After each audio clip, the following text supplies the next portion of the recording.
안녕하세요. 마틸다입니다. 오늘도 이어서 악령과 싸우는 자 구마사제 읽어드리겠습니다. 4장 주님은 왜 이것을 허락하신 걸까요? 믿는 이는 승리합니다. 아무르트 신부님은 주교가 자신의 관할 지역 내에 구마사제를 임명하지 않는 것은 잘못된 것이라고 말했습니다. 분명히 도움이 필요한 사람들이 있을 것이기 때문입니다. 사실 모든 교구마다 구마사제가 임명되어 있는 것은 아닙니다. 그래서 악마의 영향을 받고 있다고 느끼는 사람들은 영적 위안과 도움을 얻기 위해 수백 킬로미터의 거리를 이동해야 하기도 합니다. 이처럼 구마사제들은 지역마다 골고루 배분되어 있지 않으며 정확한 구마사제의 수가 몇 명인지도 알려져 있지 않습니다. 교황청은 세례성사나 혼인성사를 거행한 횟수를 알고 있습니다. 각 교구마다 교황청에 자료를 제출하지요.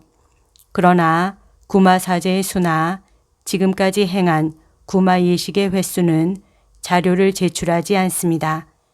어떤 교구에는 구마사제가 2명 이상 있기도 하고 어떤 교구에는 구마사제가 아예 없기도 합니다.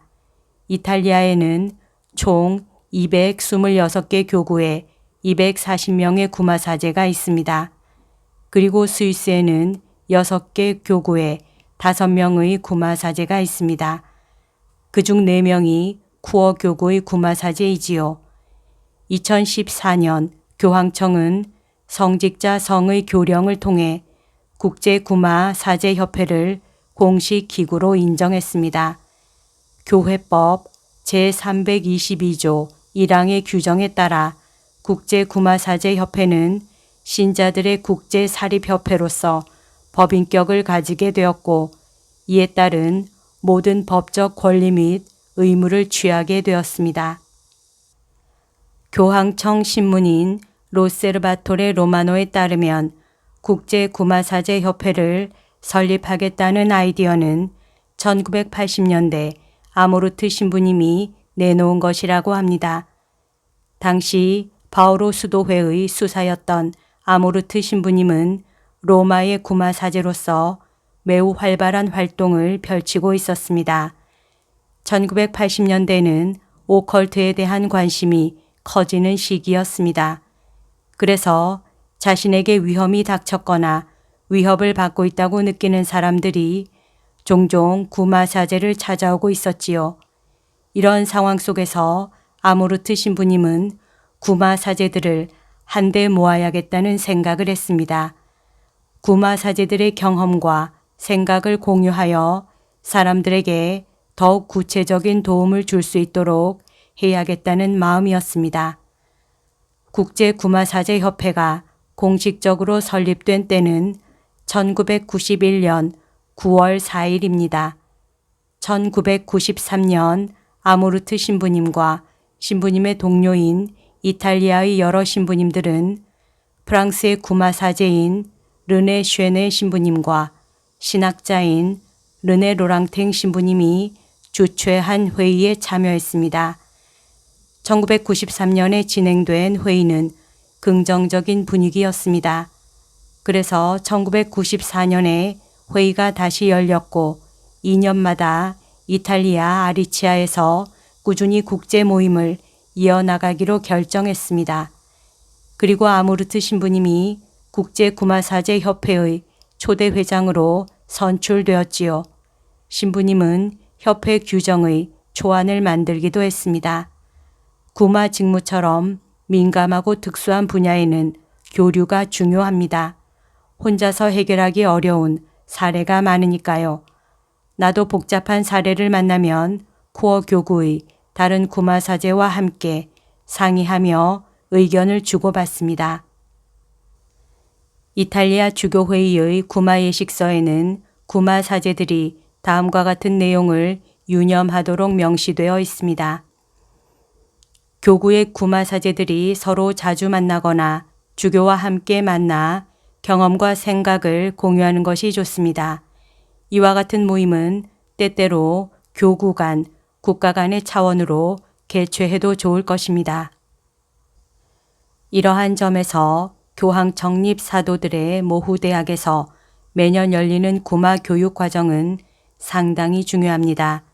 로마 교구의 구마사제이자 아모르트 신부님의 뒤를 이어 국제 구마사제협회를 이끄셨던 프란체스코 바몬테 신부님은 협회가 바티칸으로부터 공식 기구로 인정받자 매우 기뻐했습니다. 바몬테 신부님은 로세르바토레 로마노를 통해 이렇게 말했습니다. 하느님은 이 귀한 구마의 직무와 해방의 직무에 사제들을 부르셨습니다. 겸손과 믿음, 자선으로 영적, 사목적인 관심을 특별히 필요로 하는 사람들의 곁을 지키며 이들을 돌보고 격려하라고 부르셨습니다. 국제구마사제협회가 바티칸에서 공식 기구로 인정받은 것은 우리 협회뿐만 아니라 전 세계 모든 교회의 기쁨의 동기가 될 것입니다. 국제구마사제협회가 설립될 당시 이 협회에 가입한 구마사제의 수는 30개 국가에 250명이었습니다. 초대 협회장이었던 아모르트 신부님은 이렇게 말했습니다. 앞으로 더 많은 사제들이 종종 과소평가되기도 하는 이 드라마틱한 구마의 세계를 이해하게 되기를 바란다.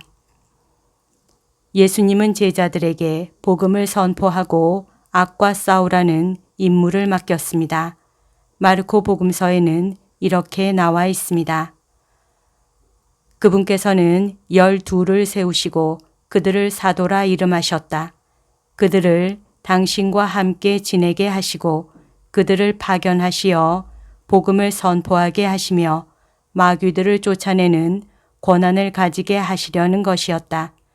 마르코복음 3장 14절에서 15절. 이와 같은 까닭에 사도들의 뒤를 잇는 주교들은 사실상 모두 구마사제입니다. 실제 구마 직무를 하는 주교들은 많이 없을지라도 말입니다. 구마사제들은 해당 교구의 주교에게 이 특수한 임무를 분명하게 위임받은 사제들입니다. 그렇기에 어떤 사제가 고통받는 사람을 위해 아무리 애쓰고 싶다 해도 주교의 임명 없이는 구마 활동을 할 수 없습니다. 교회법에 따르면 구마 활동은 경건함과 지식, 신중함과 청렴함을 갖춘 사제에게 내려지는 임무입니다. 이런 구마 사제들 가운데는 악과 싸우는 고독한 영웅이란 있을 수 없습니다. 구마 사제는 본인의 능력으로 움직이는 이들이 아니라 교회의 이름을 걸고 움직이는 이들이니까요.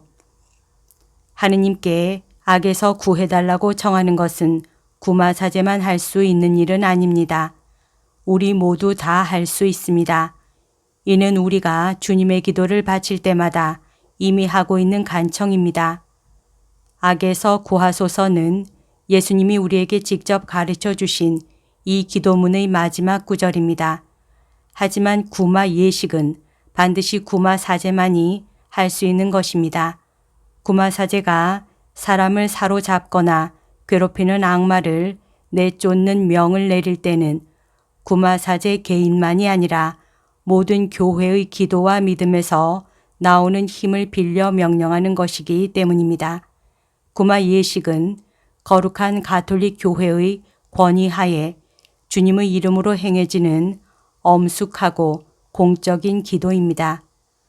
라벤나 교구와 파인자 교구의 구마사제이자 국제 구마사제협회의 대변인인 파올로 카를린 신부님은 구마사제에게 도움을 구하는 사람들이 늘고 있는 것은 마술이나 에너지 철학, 영적 철학에 대한 신봉과 미신이 늘어나고 있는 것과 밀접한 관련이 있다고 강조합니다. 살면서 한 번이라도 마술사, 점술사, 초능력자, 점성가를 찾은 적이 있는 이탈리아인이 10,000만 명이나 된다는 자료와도 관계가 있습니다. 신앙심이 깊지 않은 사람들은 인간의 능력 밖에 있는 지식이나 힘에 기대고자 하는 경향을 보입니다. 그래서 자진해서 오컬트에 빠지는 것입니다. 그것이 어떤 결과를 낳는지 알지 못한 채 말입니다. 카를린 신부님은 이에 대해 다음과 같이 경고했습니다. 초인적인 능력을 바라는 것은 인간 존재를 뒤흔들어 놓습니다. 왜냐하면 그 능력은 타락한 천사들인 악마에게서 오기 때문입니다. 하느님의 천사들은 주님의 계획을 따르기 때문에 인간에게 그런 능력을 주지 않습니다.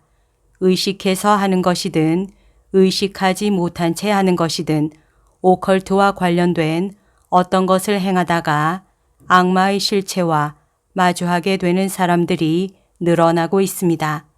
그 실체는 하느님 아버지의 적대자이자 거짓의 아비인 사탄입니다. 이때에는 하느님을 자신의 삶의 중심에 두어야 합니다. 물론 마술사의 대부분은 절망한 사람들을 이용해 속이려는 사기꾼입니다. 그러나 그 중에는 악마 숭배 의식이나 교령회, 악마와 맺는 계약에 능수능란한 진짜 사탄주의자도 있습니다. 이러한 사람들은 너무도 위험하지요. 카를린 신부님은 말했습니다. 우리는 하느님이 악마에게 우리를 건드리도록 허락하지 않으실 것임을 압니다. 악마가 할 수 있는 것은 고작 유혹뿐이라는 것을 압니다. 하지만 우리가 악마에게 우리의 일상생활에 들어올 틈을 줘버리면 악마는 그 선을 넘어옵니다. 그렇기 때문에 무엇보다 영성적, 종교적 교육을 통해 신자들이 위험한 길로 들어서지 않도록 막는 것이 중요합니다.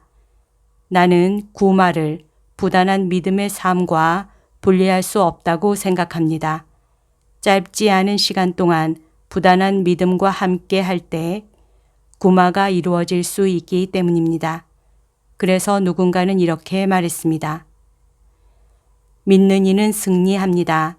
믿음이 없다면 사탄을 패배시킬 수 없습니다.